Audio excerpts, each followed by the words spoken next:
नमस्कार, बहुत बहुत स्वागत है आपका। मैं हूं आपके साथ ऋतु ज्ञानवानी। आज हम बात करने वाले हैं गोल्ड के रेट को लेकर के और अपील की भी बात हम करेंगे।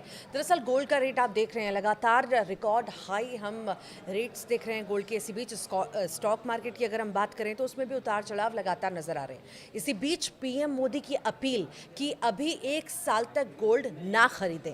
इस अपील के बाद कितना असर हुआ लोगों पर, क्या वाकई लोगों ने इसे फॉलो किया या बढ़ चढ़कर खरीदारी की, जानेंगे। हमारे साथ एक्सपर्ट जुड़े हैं, इकोनॉमिक एंड फाइनेंस एक्सपर्ट हैं शरद कौली जी। शरद जी, बहुत बहुत स्वागत है आपका हमारे इस खास पॉडकास्ट में। सर, मोदी जी ने अपील की कि 1 साल तक गोल्ड ना खरीदें जी। आखिर इस अपील का कितना असर आपने देखा, लोगों के ऊपर कितना प्रभाव देखा? इमोशनली लोगों ने सोचा या फाइनेंशियली लोगों ने सोचा?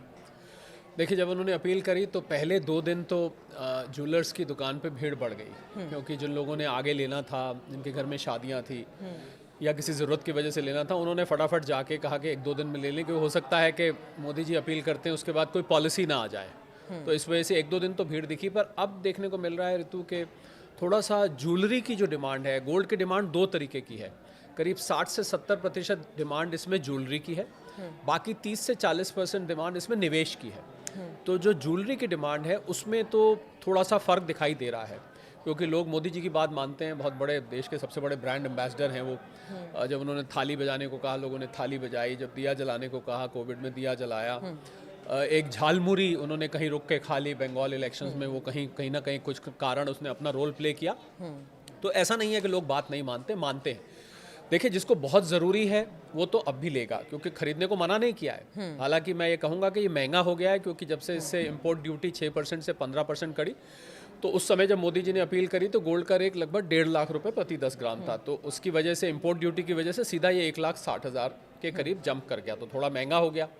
अब जहाँ फ़र्क नहीं पड़ा है, मैं आपको वो बता देता हूँ। जो निवेश की डिमांड है वहाँ पर इतना फ़र्क नहीं दिखाई दे रहा है, क्योंकि जो गोल्ड के ETFs हैं, जिसको हम एक्सचेंज ट्रेडेड फंड्स कहते हैं, और जो गोल्ड के म्यूचुअल फंड्स हैं, क्योंकि लोगों को तो ऐसा लगता है कि भाई हम सीधा गोल्ड तो ले नहीं रहे। हाँ। हम तो एक फंड में इन्वेस्ट कर रहे हैं। हाँ। आगे फंड गोल्ड ले रहा है, तो लोगों को लगता है भाई सीधा मोदी जी की बात का उल्लंघन तो नहीं हो रहा है, उनको इतना कोई मॉरली गिल्ट फील नहीं होता है। तो निवेश की जो डिमांड है वो बनी हुई है, परंतु जो ज्वेलरी की डिमांड है उसमें एक बार को घर पे ज़रूर चलने से पहले ये बात डिस्कस होती है कि भाई मोदी जी ने मना किया है, या ये हो सकता है जिसने ज़्यादा लेना था वो अब कम ले रहा है। जिसने मान लीजिए पूरा सेट लेना था वो कहता है चलिए एक चेन ही ले लेते हैं। इस प्रकार का थोड़ा सा जो ज्वेलर से मुझे संकेत आए हैं कि थोड़ा फ़र्क पड़ा है, परंतु निवेश की जो मार्केट है हाँ। उसमें उतना फ़र्क मुझे नहीं। और अभी तो मैं आपको बताऊं कि मोदी जी की अपील से थोड़ा ही पहले EGR निकाला गया था। उसको बोलते हैं इलेक्ट्रॉनिक गोल्ड रिसीट, यानी कि गोल्ड लेने का एक नया तरीका निकाला गया था, जिसके माध्यम से आप डीमैट अकाउंट में गोल्ड ले सकते थे। तो अब तो इस हफ्ते से EGR भी चालू हो गया, जिसमें 1 ग्राम, 10 ग्राम, 100 ग्राम के यूनिट ले सकते हैं। तो जैसा मैंने कहा कि निवेश की डिमांड में उतना फ़र्क नहीं पड़ा है, पर ज्वेलरी की डिमांड में अब धीरे धीरे फ़र्क दिखाई दे रहा है। पर असली तब पता लगेगा ऋतु, जब हम पीक शादी के सीजन में चले जाएंगे। क्योंकि वहां पर लोगों की भावनाओं अक्टूबर से के बाद, जी, अक्टूबर के बाद। अक्टूबर के से पहले ही, बल्कि जुलाई अगस्त में शादियों की लोग तैयारी शुरू कर देते हैं। तो मुझे लग रहा है कि जब शादी का सीजन होगा तो लोग क्या बिना गोल्ड के शादी करेंगे, क्योंकि अब मुझे तो ज्वेलर्स ने ये भी बताया कि नया खरीदने वाले तो कम आ रहे हैं, परंतु जिनके घर पे गोल्ड ऑलरेडी पड़ा हुआ है। तो भारत, आप जानते हैं, भारतीय घरों में एक अंतर्राष्ट्रीय एजेंसी के अनुमान के हिसाब से, भारत की भी कुछ एजेंसीज के अनुमान के हिसाब से 30,000 टन भारतीय घरों में गोल्ड पड़ा है। 30 करोड़ यहाँ परिवार हैं अप्रॉक्सीमेटली। सोचिए आप कितनी बड़ी मात्रा में गोल्ड पड़ा है। तो लोग रिसाइकिल कराने आ रहे हैं, मतलब पुराना गोल्ड लेके गए, आप पुराना सेट पड़ा है जो फैशन से बाहर हो चुका है, उसको ले गए आप, उसमें से चूड़ियाँ बनवा ली या कंगन बनवा ली या नया सेट बनवा लिया। तो ये काम तो अभी भी चल रहा है, परंतु नया खरीदने में थोड़ा थोड़ा फर्क पड़ा है। पर असली टेस्ट मोदी जी की बात का तभी होगा जब शादी का सीज़न आएगा और लोगों के सिर पर आ पड़ेगी, क्या वो बिना गोल्ड के नए खरीदे शादी करेंगे, नहीं करेंगे, ये हमें समय बताएगा। ये तो हमने अपील की बात की, ज़रूरत की बात हमने की कि शादी ब्याह है, सब में गोल्ड लेने की ज़रूरत पड़ती है। अगर हम सुरक्षित ऑप्शन की बात करें तो सुरक्षित ऑप्शन क्या क्या है सबसे ज़्यादा लोगों के लिए? देखिए, सुरक्षित ऑप्शन तो गोल्ड को शुरू से ही माना जाता है, क्योंकि ऐसे मुसीबत का साथी, मुसीबत के वक्त में लोग गोल्ड की तरफ जाते हैं। ये तो देखा ही जाता है, ये तो शुरू से ही है। तो वो डिमांड भी, जैसा मैंने आपको कहा कि जो निवेश की डिमांड है, अब मान लीजिए किसी ने निवेश के लिए कॉइन लेना है या निवेश के लिए आपने वो छोटा सा चिप मिलता है वो लेना है, बिस्किट बोलते हैं जिसको, तो वो भी डिमांड में उतना फर्क नहीं पड़ा है ऋतु। मैं आपको सच बात बताऊं, ज्वेलरी की डिमांड में थोड़ा सा फर्क पड़ा है, क्योंकि ज्वेलरी ऐसी चीज़ होती है उसमें थोड़ा सा एक घरेलू बात भी है। घरेलू बात यह है कि मुझे पता लगा किसी महिला ने कहा कि मुझे नया मंगलसूत्र चाहिए, तो उनके जो हस्बैंड थे उन्होंने कहा कि देखो मोदी जी ने मना किया है तो अभी आप मत लीजिए। तो इस प्रकार का भी पैटर्न देखने को मिल रहा है। तो ज्वेलरी में फ़र्क पड़ा है, पर मुझे लगता है कालांतर में, और मोदी जी ने, ऋतु एक बात ध्यान देने वाली बात यह है, मोदी जी ने 1 साल के लिए मना किया। तो उन्होंने जब 1 साल का कहा तो कोई 1 साल ऐसा कोई बहुत कैलकुलेटेड पीरियड नहीं था, उन्होंने अंदाजे से 1 साल के लिए कह दिया। अगर ये क्रूड ऑयल के दाम गिरते इनडायरेक्टली हैं, हम कह सकते हैं लोगों को इंडियन इकोनॉमी पर भरोसा रखने के लिए कहा गया है कि हाँ भाई इस पर भरोसा आप रखो, कहीं ना कहीं अच्छा ऑप्शन है। ये इसलिए कहा गया है क्योंकि $72 बिलियन का हमने पिछले साल गोल्ड इंपोर्ट किया, तो बहुत बड़ी मात्रा में हमारे विदेशी मुद्रा भंडार खर्च हो रहा था, इसलिए मोदी जी ने कहा। पर उन्होंने, जैसा मैंने कहा कि 1 साल उन्होंने अंदाजे से कहा है। अगर परिस्थिति पहले सुधर जाती है और क्रूड ऑयल के दाम नीचे आ जाते हैं, विदेशी मुद्रा भंडार उतनी स्पीड से खाली नहीं होता, तो 1 साल से पहले भी आप खरीद सकते हैं, कोई ऐसी बात नहीं है। मतलब परिस्थितियां सुधरने से मतलब है, 1 साल उन्होंने ऐसे अंदाजे से बोल दिया। बार बार ये भी कहा जाता है कि देश की इकोनॉमी स्ट्रांग है, अगर इकोनॉमी स्ट्रांग है तो लोग गोल्ड की तरफ भाग क्यों रहे? देखिए, इकोनॉमी स्ट्रांग होने से ऐसा ज़रूरी नहीं है कि अगर इकोनॉमी स्ट्रांग हो तो आप गोल्ड नहीं खरीदेंगे। पहली बात तो ऐसा नहीं है, क्योंकि गोल्ड को पिछले आप 2-3 साल में देखें तो जिस प्रकार सेंट्रल बैंक्स ने गोल्ड बेतहाशा इकट्ठा किया है, तो अब तो इकोनॉमी स्ट्रांग हो या वीक हो, रिसेशन हो या बूम हो, कुछ भी हो, गोल्ड की तरफ अब बहुत सारे निवेशक आ चुके हैं। तो मुझे लगता है अब इसका इकोनॉमी से वीक का गोल्ड का इतना संबंध नहीं रह गया। पहले ऐसा हुआ करता था, अब ऐसा कुछ नहीं है। जो गोल्ड के निवेशक, इतने नए निवेशक ऋतु इसमें जुड़े हैं पिछले 2 साल में कि आप कल्पना भी नहीं कर सकते। लोगों ने शेयर मार्केट से हट के गोल्ड में आए हैं। अच्छा, जेनजी बहुत बड़ी मात्रा में गोल्ड में आए हैं।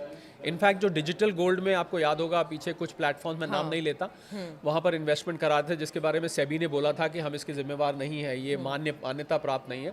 उसी की वजह से ये EGR लाया गया है। तो अब तो जेनजी भी जुड़ गए हैं। तो मुझे लगता है अब गोल्ड उस अवस्था से ऊपर जा चुका है कि आपकी इकोनॉमी स्ट्रांग चल रही है या इकोनॉमी ढीली चल रही है, इससे कोई मतलब नहीं। अभी मौजूदा स्थितियां, हम कुछ समय पहले की स्थितियां देखें, गोल्ड का रेट जिस तरह से बढ़ा घटा, आने वाला समय में क्या आपको लगता है कि इसकी डिमांड बढ़ेगी या स्टॉक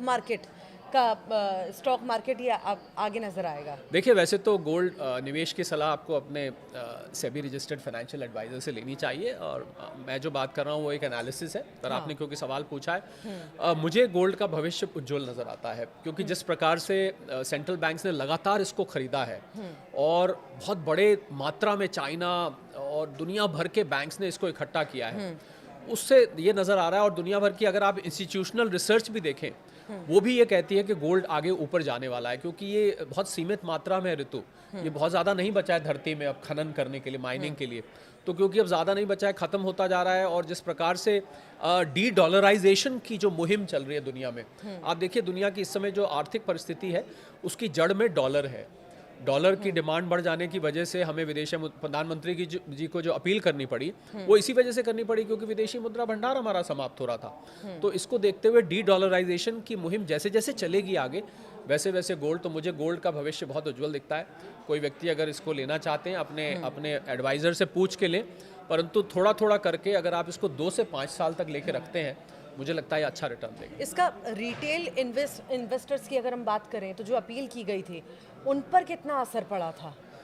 जैसा मैंने कहा कि रिटेल इन्वेस्टर्स ने, देखिए 1-2 दिन तो उन्होंने काफ़ी अपील को सीरियसली लिया, और जैसा मैंने आपको पहले बताया कि इन्वेस्टमेंट की डिमांड में उतना फ़र्क नहीं दिख रहा है, कंजम्पशन के डिमांड में फ़र्क दिख रहा है। यानी कि ज्वेलरी बनाने वालों ने थोड़ी सी ब्रेक लगाई है, परंतु जो गोल्ड म्यूचुअल फंड्स हैं, गोल्ड ETFs हैं, EGR है, इसमें इतना फ़र्क अभी नहीं दिखाई। बड़े इन्वेस्टमेंट में अगर हम बात करें तो बड़े इन्वेस्टमेंट में भी चल रहा है, क्योंकि बड़े इन्वेस्टमेंट तो इंस्टीट्यूशंस करते हैं, और भारत में बड़ा इन्वेस्टमेंट हाई नेटवर्थ इंडिविजुअल्स हो गए या कुछ इंस्टीट्यूशंस करते हैं, वहाँ भी ऋतु मुझे इतना फ़र्क नहीं दिख रहा, क्योंकि इस समय जो दाम है अंतर्राष्ट्रीय बाजार में, दाम करीब $4550 से नीचे चल रहा है, और भारत में क्योंकि इंपोर्ट ड्यूटी लगी उसकी वजह से दाम बढ़ गया।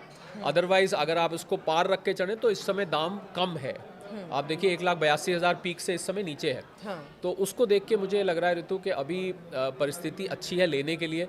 तो जो लेने वाले निवेश के लिए डिमांड बनी हुई है, कंजम्पशन की डिमांड पे थोड़ा फर्क पड़ा है। आने वाले समय में भी हालांकि खास हम नहीं मान सकते कि बहुत ज़्यादा इसका रेट बढ़ेगा, पर हाँ लोग भरोसा तो उसी पर जताएंगे क्योंकि गोल्ड पर शुरुआत से ही भरोसा सर हम देखते आए हैं कि एक वही चीज़ मानते हैं कि हाँ भाई गोल्ड ले लिया हमने, जमा कर लिया या जी। रख लिया तो हमारा बैक जो है कहीं ना कहीं मजबूत है और इस पर लोग भरोसा भी जताते आए हैं। अपील के बाद हमने काफ़ी सारे बदलाव ये देखे कि लोगों की भागम भाग हमने या दुकानों पर जूलर के यहाँ पे भीड़ भाड़ भी देखी। हालांकि अब सब कुछ सामान्य होता नजर आ रहा है, पर आप जैसा कि कह रहे हैं कि ये स्थितियां पहले भी अगर ठीक हो गई तो लोग सामान्य तौर पर खरीद सकते, तो हम ये माने कि ये भी संकेत हैं कि शायद रेट्स कम हो जाएं। देखिए, इसका रेट कम होना तो ऋतु अंतर्राष्ट्रीय बाजार पर डिपेंड करता है। और मैं आपको ये बता दूं कि 99% गोल्ड भारत में बाहर से आता है। हाँ। भारत में ये मात्र 1% पाया जाता है। तो इसकी जो कीमत होती है उसको हम प्राइस डिस्कवरी कहते हैं। वो प्राइस डिस्कवरी इंटरनेशनली होती है। अमेरिका में न्यूयॉर्क में एक एक्सचेंज है जिसको कॉमेक्स बोलते हैं, कमोडिटी एक्सचेंज, वहाँ पर होती है। लंदन में लंदन बुलियन मार्केट एसोसिएशन है, वहाँ पर होती है। तो इन दो जगह गोल्ड की प्राइस डिस्कवरी इसको बोलते हैं। तो भारत के देखिए इंपोर्ट ड्यूटी बढ़ी तो बड़ा, पर भारत के आर्थिक पैमानों से, भारत की नीतियों से गोल्ड सिल्वर की प्राइसेस पे अंतर्राष्ट्रीय स्तर पे फर्क नहीं पड़ता है। तो अगर अंतर्राष्ट्रीय स्तर पर इसकी प्राइस बढ़ी तो भारत में अपने आप ही बढ़ने लगती है, ऐसे इसको समझ। अच्छा, अगर हम ये समझना चाहें गोल्ड का रेट बढ़ता है या घटता है, बाकी स्टॉक्स पर इसका कितना असर पड़ता है? देखिए, स्टॉक एक्सचेंज की आप बात कर रहे हैं, शेयर मार्केट की बात कर रहे हैं। शेयर मार्केट इस समय मुझे लगता है एक मुश्किल दौर से गुजर रही है क्योंकि रुपए का कमज़ोर होना। और बाय द वे मैं आपको ये भी बताना चाहूँगा कि अगर रुपया और कमज़ोर होता है तो इससे भारत में सोने के दाम बढ़ते दिखाई देंगे क्योंकि हम डॉलर में इंपोर्ट करते हैं। तो आपको अगर रुपया कमज़ोर होगा तो यहाँ से आपको थोड़ी सी गोल्ड में मजबूती आती दिखेगी। वापस शेयर मार्केट पे आता हूँ, जो आपका सवाल है। शेयर मार्केट इस समय थोड़े मुश्किल दौर में है, कभी ऊपर कभी नीचे, कभी ऊपर कभी नीचे, क्योंकि मुझे लग रहा है डोनाल्ड ट्रंप की स्टेटमेंट्स पे ये बिल्कुल जैसे सपेरा बीन बजाता है ना, तो वो सांप नाचता है, ऐसे ही बिल्कुल ये नाच रही है। जब ऐसा लगता है ये हाँ ना का जो खेल चल रहा है ईरान और अमेरिका के बीच में, कभी लगता है कि ट्रूस हो जाएगा, शांति हो जाएगी, ये प्रस्ताव स्वीकार, फिर अगले दिन लगता है नहीं होगा, फिर अगले दिन कोई धमकी आती है, फिर ईरान की तरफ से धमकी आती है, फिर लगता है शांति हो जाएगी, फिर लगता है धमकी। तो मार्केट ने पूरी तरह से मार्केट एक बहुत अनिश्चितता के माहौल में है इस समय। तो मुझे लग रहा है मार्केट के लिए थोड़ा सा समय टफ है। पर ऋतु, जो काम की बात ये है कि लंबे वक्त के लिए जो मार्केट में निवेश करता है, लंबा वक्त यहाँ मेरा मतलब 10 साल से है। अगर आप 10 साल के लिए मार्केट में निवेश कर रहे हैं तो आप थोड़ा थोड़ा करके SIP फॉर्म में, SIP ज़रूरी नहीं म्यूचुअल फंड वाली लें, आप अच्छे स्टॉक्स भी पिक कर सकते हैं। लंबे वक्त के लिए अगर आप रहेंगे तो आपको मार्केट कभी निराश नहीं करती है, परंतु उसके लिए आपको लॉन्ग टर्म बना रहना पड़ेगा। शॉर्ट टर्म में आपको मार्केट बहुत वॉलेटाइल दिखाई देगी, कभी ऊपर कभी नीचे, कभी ऊपर कभी नीचे, ये आपको मूवमेंट लगातार दिखती रहेगी। स्टेबिलिटी, धैर्य बहुत जरूरी है लंबे बिल्कुल, वक्त के मार्केट लिए। में बहुत धैर्य। मैंने SIP का नया नाम रखा, वैसे SIP को आपको पता होगा सिस्टमैटिक इन्वेस्टमेंट प्लान कहते हैं, मैंने उसका नाम रखा है सब्र इन्वेस्टमेंट प्लान, क्योंकि अगर आपके पास सब्र नहीं है तो आपको SIP नहीं करनी चाहिए। तो बहुत सारे लोग SIP से बीच में बंद करके निकल जाते हैं, जैसे ही NAV कम होती है निकल जाते हैं, ऐसा नहीं करना चाहिए। शेयर मार्केट में भी आप लगाएं, थोड़ा थोड़ा करके लगाएं, पीरियोडिकली लगाएं, जब जब मार्केट करेक्शन हो, और लंबे वक्त के लिए लगाएं तो मार्केट निराश नहीं करती। फिलहाल के लिए स्थितियां मतलब इतनी ज़्यादा खराब नहीं है अगर हम माने, अपील का असर भी देखा गया और साथ ही साथ अब फिर से नॉर्मल सिचुएशन नज़र आ रही है। गोल्ड को लेकर भी इतनी खास हम भागादौड़ नहीं देख रहे हैं और आने वाले समय में हालांकि सिचुएशंस पे डिपेंड करेगा कि क्या होता है, मार्केट क्या बोलता है, ऊपर नीचे, उस हिसाब से रेट भी रहेगा और उसी हिसाब से डिमांड भी रहेगी। बहुत शुक्रिया सर शरद जी आपका हमारे साथ जुड़ने के लिए, खास जानकारियाँ साझा करने के लिए।